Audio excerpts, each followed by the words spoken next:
എടി നിർത്തിക്കേ, ഇങ്ങോട്ടൊന്ന്.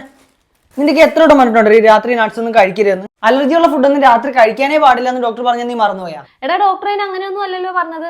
രാത്രി അലർജിയുള്ള ഫുഡ് വലിച്ചുവാരി കഴിക്കരുതെന്നാണ് പറഞ്ഞിട്ടുള്ളത്. അതുപോലെ തന്നെ ചെറിയ അളവിൽ അലർജിയുള്ള ഫുഡൊക്കെ നമുക്ക് ചെറിയ തോതിൽ കഴിക്കുന്നതിന് കുഴപ്പമൊന്നുമില്ല.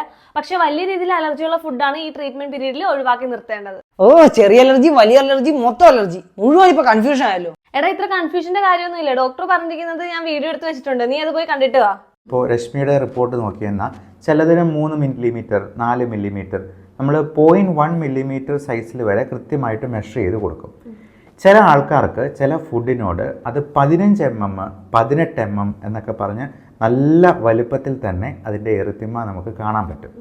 അങ്ങനെയുള്ളവർ ഉദാഹരണത്തിന് ചെമ്മീൻ അല്ലെങ്കിൽ സീ ഫുഡ് ഐറ്റംസ് ഇത് ചെറിയ അളവിൽ കഴിച്ചെന്നാൽ പോലും അവർക്ക് നല്ല റിയാക്ഷൻ ഉണ്ടായെന്ന് വരും. ഇത്രയും അലർജി ഉള്ള ആൾക്കാരിൽ 15 mm ഒക്കെ കൂടുതലായിട്ട് കാണുന്നതാണെങ്കിൽ അത് പൂർണ്ണമായിട്ടും ഒഴിവാക്കുന്നത് തന്നെയാണ് നല്ലത്. ചെറിയ അലർജികളൊക്കെ ആണെന്നുണ്ടെങ്കിൽ, പ്രത്യേകിച്ചും അരി ഗോതമ്പിന് ഒക്കെ അലർജി ഉണ്ടെന്നുണ്ടെങ്കിൽ നമ്മൾ അളവ് പരമാവധി കുറച്ച് ഉപയോഗിക്കാനായിട്ട് പറയും.